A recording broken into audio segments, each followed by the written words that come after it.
Hi everyone, this is Prashant from academics for CSE. Friends, आज के इस video में मैं आप लोगों के साथ 67वीं बीपीएससी प्रीलिम्स के दृष्टिकोण से प्रैक्टिस सेट को मैं डिस्कस करूंगा। वैसे छात्र जो नए सिरे से बीपीएससी प्रीलिम्स की तैयारी कर रहे हैं या फिर प्रीलिम्स लेवल की किसी भी प्रकार की परीक्षा की तैयारी कर रहे हैं, उनके लिए यह प्रैक्टिस सेट काफ़ी ज़्यादा लाभदायी साबित होगा। इससे पहले जब तक कि प्रीलिम्स का रिजल्ट प्रकाशित नहीं हुआ था, तब तक हमारे द्वारा मेंस से रिलेटेड मॉडल आंसर को डिस्कस किया जा रहा था। और चूंकि अब प्रीलिम्स का रिजल्ट प्रकाशित हो चुका है, तो वैसे छात्र जिन्होंने 66th प्रीलिम्स में सफलता प्राप्त की है, वे मेंस की तैयारी कर रहे हैं, तो उनके लिए कुछ मॉडल सेट प्लेलिस्ट में अवेलेबल है, वहां से आप हेल्प ले सकते हैं। इसके अलावा समय समय पर उनके लिए इम्पोर्टेंट क्वेश्चंस को भी डिस्कस कर दिया जाएगा। लेकिन वैसे छात्र जिन्हें प्रीलिम्स में सफलता प्राप्त नहीं हुई है और वे नए सिरे से 67वीं बीपीएससी प्रीलिम्स की तैयारी प्रारंभ करना चाह रहे हैं, उनके लिए भी प्रतिदिन या फिर वीकली जैसे भी संभव होगा प्रैक्टिस सेट को अवेलेबल करा दिया जाएगा। तो आज प्रैक्टिस सेट 1 को डिस्कस करते हैं। इसके बाद हमारी कोशिश होगी कि सेक्शन वाइज, सब्जेक्ट वाइज और सेक्शन वाइज सभी प्रैक्टिस सेट को डिस्कस किया जाए। पहला प्रश्न है, बलात् श्रम अथवा बेगार भारतीय संविधान के किस अनुच्छेद में वर्णित है? आर्टिकल 16, 17, 23, 24, इनमें से कोई नहीं या एक से अधिक। तो बलात् श्रम अथवा बेगार भारतीय संविधान के आर्टिकल 23 में वर्णित है।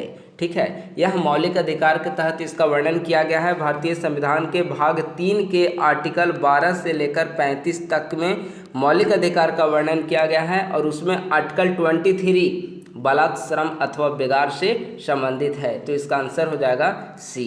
अगला प्रश्न है, निम्नलिखित में से कौन सा एक संवैधानिक निकाय नहीं है? का निर्वाचन आयोग, वित्त आयोग, राजभाषा आयोग, राष्ट्रीय महिला आयोग। इनमें से कोई नहीं या एक से अधिक।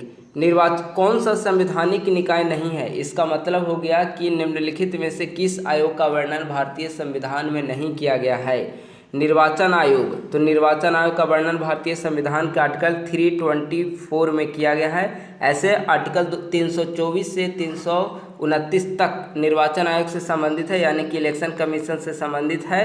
तो आर्टिकल 324 में इसका वर्णन है, यानी यह एक संवैधानिक निकाय है। वित्त आयोग आर्टिकल 280 में इसका वर्णन किया गया है। राजभाषा आयोग भी संवैधानिक निकाय है, लेकिन राष्ट्रीय महिला आयोग जो है वह संवैधानिक निकाय नहीं है, यानी इसका आंसर हो जाएगा घ। अगला प्रश्न, ऐसा पहला भारतीय जिन्हें पत्रकार के रूप में अपना कार्य करते हुए जेल जाना पड़ा? महात्मा गांधी, रविंद्रनाथ टैगोर, तिलक, सुरेंद्रनाथ बनर्जी। इनमें से कोई नहीं या एक से अधिक। देखिए, यहाँ पर दो ऐसे पत्रकार हैं जिन्हें अपनी पत्रकारिता के कारण जेल की सज़ा भुगतनी पड़ी थी। उनमें तिलक और सुरेंद्रनाथ बनर्जी दोनों महत्वपूर्ण हैं। लेकिन यहाँ प्रश्न है कि जिन्हें पत्रकार के रूप में अपने कार्य करते हुए जेल जाना पड़ा, वैसे पहले भारतीय, यहाँ पहले भारतीय के रूप में प्रश्न पूछा गया है। तो आपको कई जगह आपको इसका आंसर तिलक भी मिल सकता है, सुरेंद्रनाथ बनर्जी भी मिल सकता है। लेकिन अगर पहले भारतीय की चर्चा जहाँ पर भी आएगी, तो पहले भारतीय के रूप में सुरेंद्रनाथ बनर्जी को जेल जाना पड़ा था। ठीक है, तो इसका आंसर हो जाएगा घ। अगर आता प्रश्न कि ऐसे भारतीय जिन्हें पत्रकारिता के कारण जेल जाना पड़ा, तो निस्संदेह इसका आंसर एक से अधिक होता। लेकिन चूंकि यहाँ पर पहले भारतीय के रूप में पूछा गया है, तो इसका आंसर सुरेंद्रनाथ बनर्जी होगा। इंडिया फॉर इंडियंस किताब किसने लिखी है? CR दास, MG रानाडे, SN बनर्जी, वीर सावरकर। तो India for Indians Chittaranjan Das की पुस्तक है। इसका आंसर हो जाएगा क। अगला प्रश्न है, भारतीय राष्ट्रीय कांग्रेस की प्रथम महिला अध्यक्ष कौन थी? Kasturba Gandhi, Annie Besant, Sarojini Naidu, Lakshmi Desai. भारतीय राष्ट्रीय कांग्रेस की प्रथम महिला अध्यक्ष। तो देखिए, यहाँ दो प्रश्न बन सकते हैं। एक तो कि पहला भारतीय अध्यक्ष, भारतीय महिला अध्यक्ष, और दूसरा प्रश्न प्रथम महिला अध्यक्ष। तो अगर प्रथम महिला अध्यक्ष पूछा जाए तो आंसर होगा एनी बेसेंट। लेकिन अगर पहला भारतीय पूछा गया, भारतीय महिला अध्यक्ष, तो इसका आंसर हो जाएगा सरोजिनी नायडू। लेकिन यहाँ पर प्रश्न पूछा गया है INC की प्रथम महिला अध्यक्ष, तो इसका आंसर हो जाएगा ख, यानी कि एनी बेसेंट। इन्होंने 1917 ईस्वी में भारतीय राष्ट्रीय कांग्रेस की अध्यक्षता की थी। अगला प्रश्न, भागलपुर में नमक सत्याग्रह का नेतृत्व किसने किया था?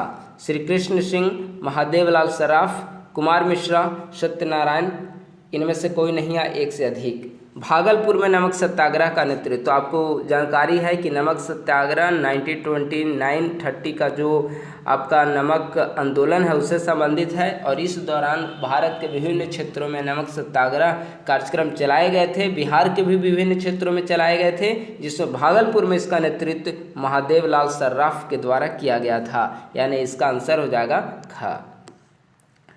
हड्डियों का अध्ययन क्या कहलाता है? जियोलॉजी, सेरोलॉजी, ऑरोलॉजी, ऑस्टियोलॉजी, इनमें से कोई नहीं या एक से अधिक। हड्डियों का अध्ययन क्या कहलाता है? तो हड्डियों का अध्ययन कहलाता है ऑस्टियोलॉजी। इसका आंसर हो जाएगा ये घ होगा, इसका आंसर हो जाएगा घ, ऑस्टियोलॉजी।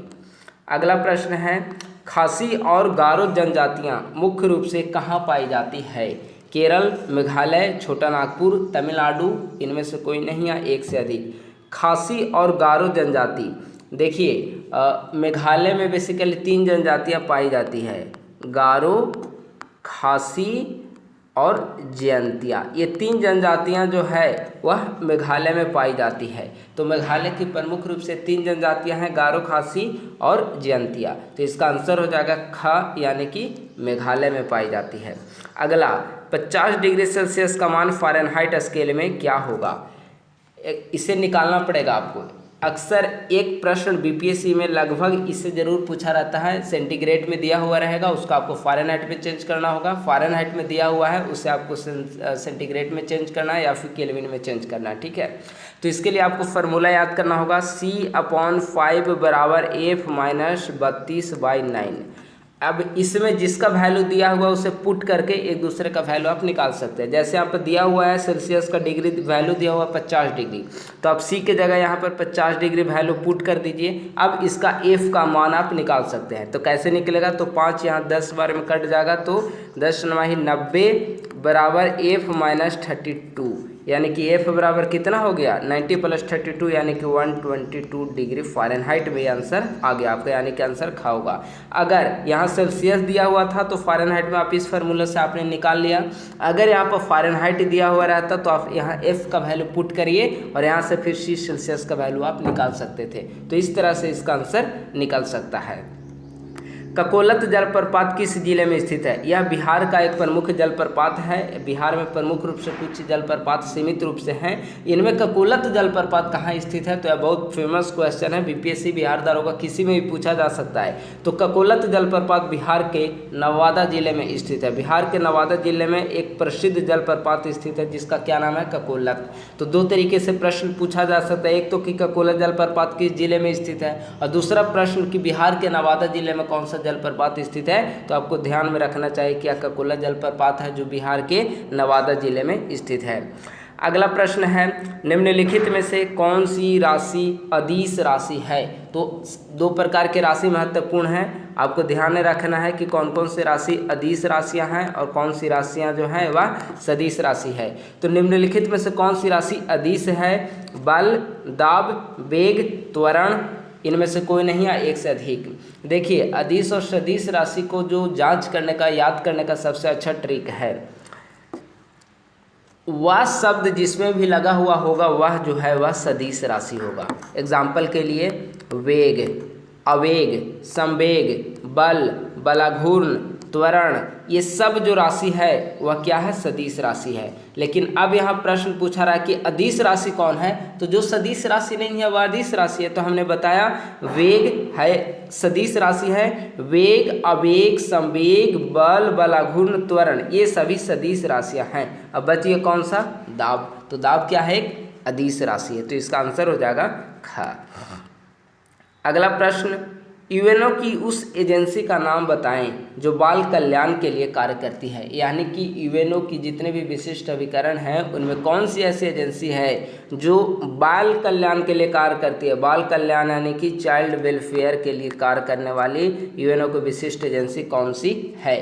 तो यूएनओ की कई सारी एजेंसियाँ हैं, यूनेस्को है, यूनिसेफ है, WHO है, अंकटाड है, UNHRC है, हाई कमीशन रिफ्यूजी है, कई सारी ऐसी यानी कि विशिष्ट अभिकरण हैं। तो जिनमें से बाल कल्याण के लिए कौन से कार्य करती है, तो बाल कल्याण के लिए कार्य करने वाली है चिल्ड्रन इमरजेंसी फंड, यानी कि यूनिसेफ। यूनिसेफ जो है वह बाल कल्याण के लिए कार्य करने वाली एजेंसी है।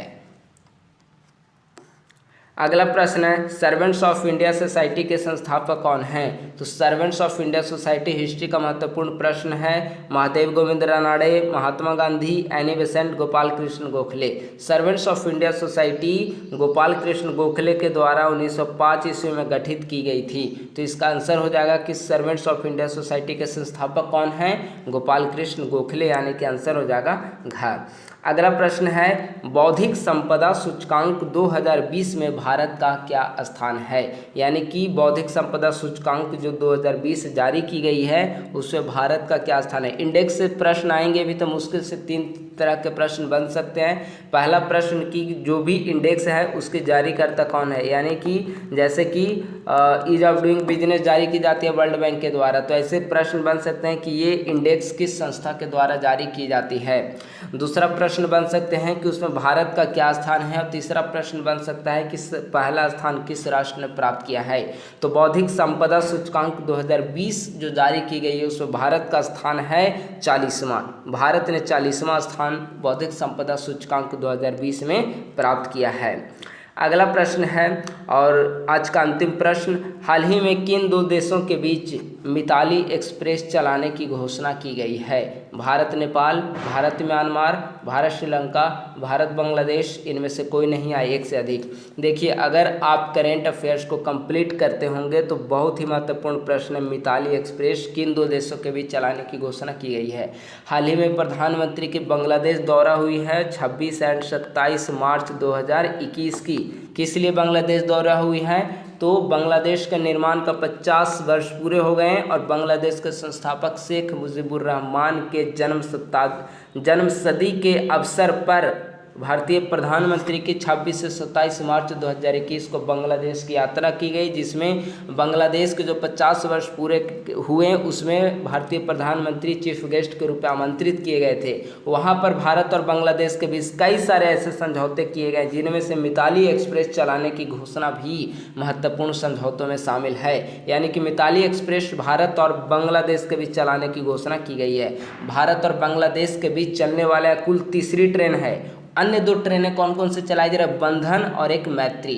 बंधन मैत्री के बाद मिताली एक्सप्रेस भारत और बांग्लादेश के बीच चलाए जाने वाले तीसरे ट्रेन है, जिसकी घोषणा हाल ही में भारतीय प्रधानमंत्री ने अपने बांग्लादेश दौरे के दौरान दी है। तो इस तरह से इसका आंसर हो जाएगा भारत और बांग्लादेश। तो इस प्रकार से आज का हमारा मॉडल आंसर फिनिश हुआ है। आज यह प्रारंभिक स्तर से प्रारंभ किया गया है। आने वाले समय में डिफरेंट सब्जेक्ट का सेक्शन वाइज टॉपिक आपके साथ डिस्कस किया जाएगा। उसके बाद फिर उसका प्रैक्टिस सेट भी आपके साथ डिस्कस किया जाएगा। रेगुलर वीकली स्तर पर आपको करंट अफेयर के भी प्रैक्टिस सेट निरंतर आपको सॉल्व करवाते जाएंगे। और इसके अलावा भी मेंस की तैयारी से संबंधित इंपॉर्टेंट क्वेश्चंस, इंपॉर्टेंट टॉपिक्स कौन कौन से हो सकते हैं, करंट अफेयर के टॉपिक कौन कौन से हो सकते हैं, उसे भी नियमित अंतराल पर यूट्यूब वीडियोज़ के माध्यम से और टेलीग्राम चैनल पर आपको प्रदान कर दिए जाएंगे। थैंक यू सो मच, बहुत बहुत धन्यवाद।